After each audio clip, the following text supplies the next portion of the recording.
Welcome back, guys, with Cinema Geeks. Yo, we're back. Together this time. Let's give a round of applause.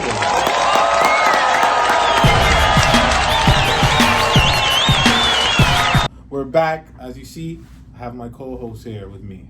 Not alone this time. Today we're going to be checking out a new trailer. Actually, it's going to be coming out this weekend. As you're seeing this, I think it should be out on Netflix. And it's called Vampires versus the Bronx. The Bronx is winning. Easily. The Bronx beats a lot of things. Yeah, I don't think the vampires are going to take over the Bronx. Not today.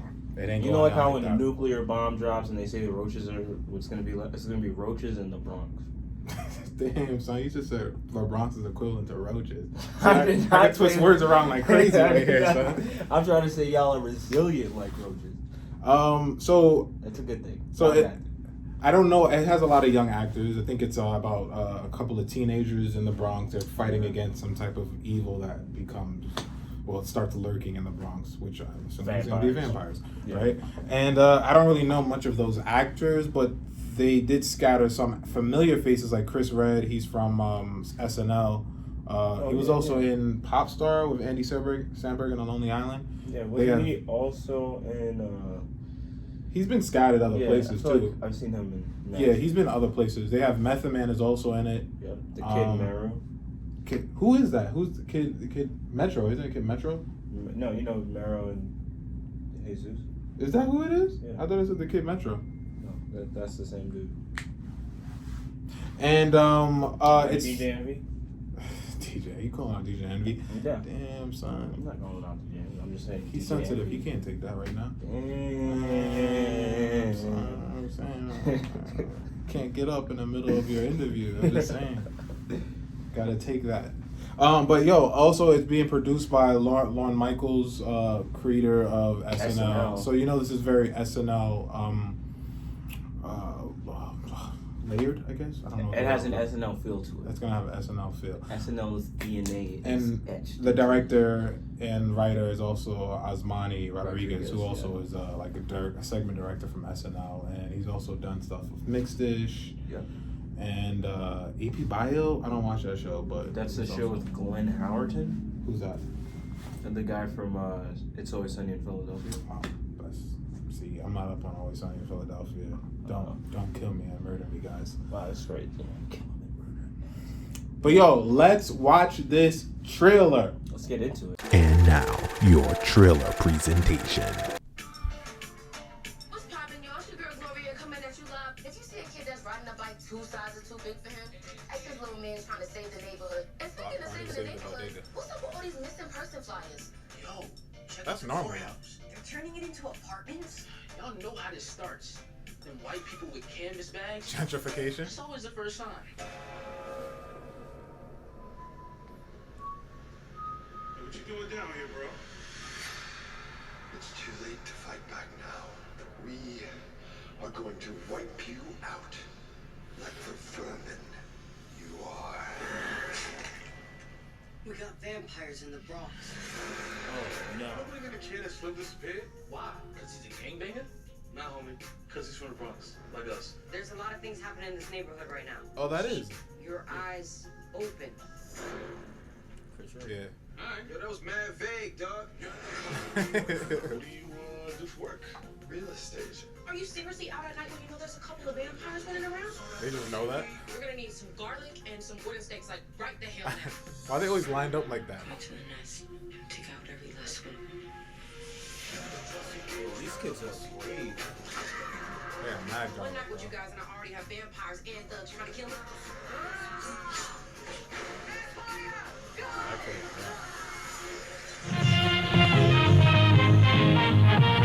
That trailer. I feel like they should have just made that a TV series. That would have been like a nice little. They could have started it like right now and let it end around Halloween. That would have been dope. But you know what I wanted to say to add to that? I feel like they're trying to make a metaphor for gentrification. Yeah. Like all the vampires are white and they're gonna come and take. They called them vermin, right? That was like a metaphor. little. I felt that he was like, "I'm gonna take care of you like the vermin you." I'm like, "Damn." I was like, brother, yo, son, this is talking to the actor. Like, damn, those. What's going on here? Fam? Real quick though, I will say that this trailer is gonna be a 2 out of 5 for me, dog. Why? Why'd you give it 2? Because 2 out of 5 is below. That means you're not really. It's not sitting well with you at all. Yeah, it feels as though like this was like missing something. Like I feel as though like the trailer wasn't complete. Like there was still. They probably took something it to a bad. The production houses that edit up the trailers. They took it to the Gemini Man. Yeah. They probably did do that. I don't know. I know what you're talking about because I wasn't blown away by the trailer either, and that's like I like to be blown away. Like hit me with your big punches. Yeah. You don't gotta show me the entire movie, but just hit me with like a big punch. And I felt like that's why I was saying like they should have made that a TV series because it kind of felt like I was looking at something that was gonna be on like TV. Yeah. Right? But yeah, I understand. I would probably give that trailer like a 2.5. Okay. Again, it's Halloween and it's bordering that theme of like horror and everything like that, which it is because it's vampires. So I'm still gonna check it out. But yeah, I could understand how it didn't really feel that big impact, or whatever. But I see what they were trying to do there, but that's not on the trailer. That's on the actual movie of how they're trying to use the vampires is definitely being used as a metaphor for gentrification. And like, that just stood out too much with that one line that they did good by putting it in there. Because as soon as he said, "I'm trying to get rid of you, vermin," I was like, "Oh, gentrification." Oh, I feel as though like this trailer was made. It didn't do this movie justice. I feel as though there's a lot more. Well, you didn't see the movie yet, so the movie could be just as bad. Oh, I'm hoping not. It looks like there's something there, and that's why I'm disappointed with this. Well, it looks like there's a story behind this trailer. October 2nd, we'll see what's there. How hot is this? When are you gonna watch it? Because it's coming out this Friday, right? As the time that you're watching this, it already came out. But when are you watching this? I mean, it's coming out on Friday. I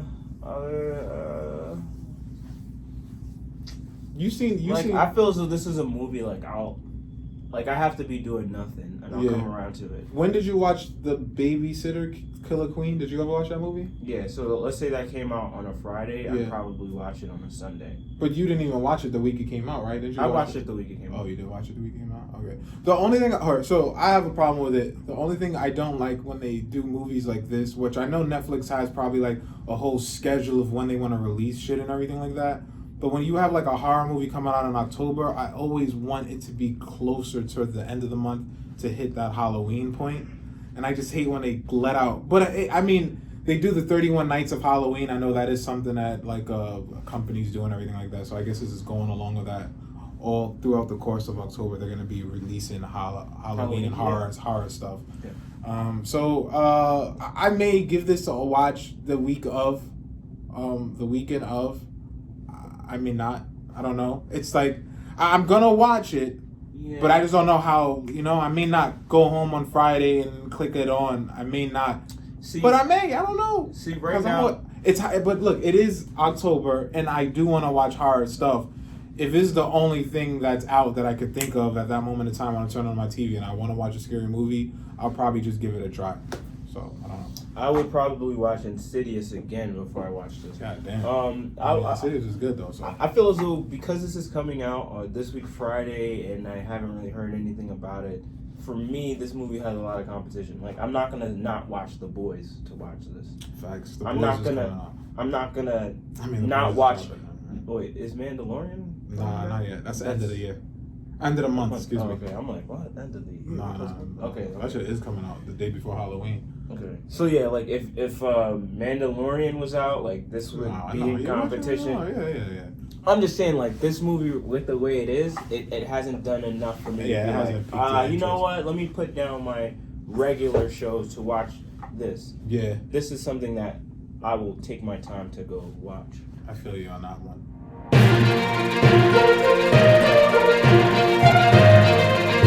You got any news?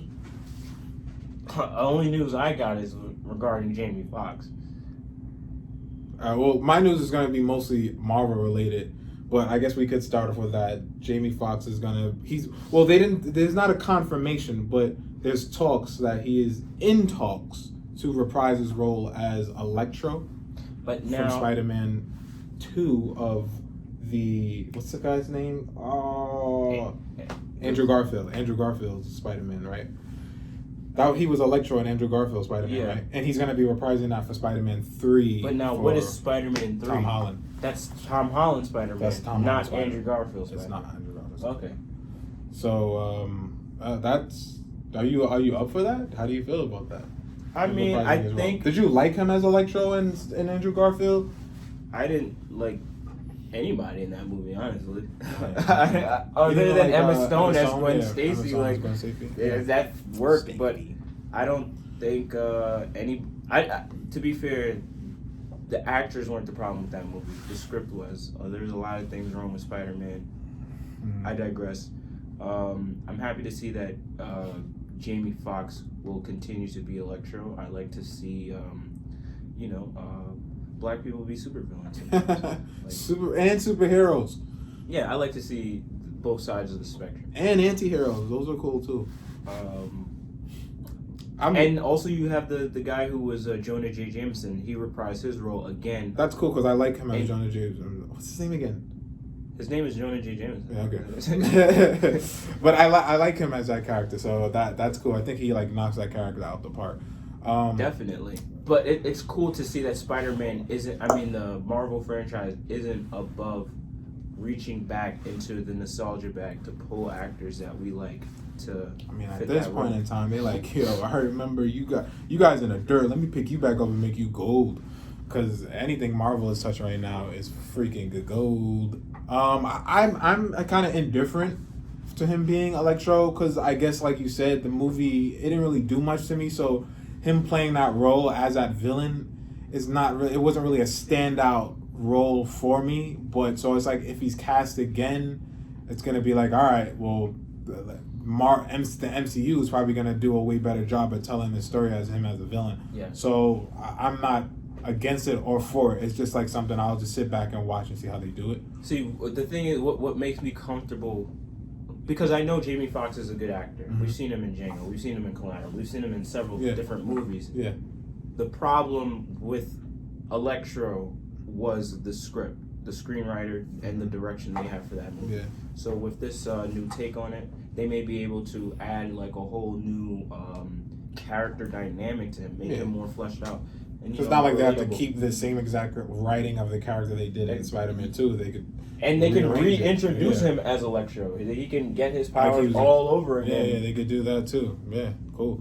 Another big thing that's happening in Marvel is they casted a young actress for Miss Marvel for the Disney Plus series. We have what is she? She's Muslim, right? Yep. So Muslim, Kamala Khan. That's cool.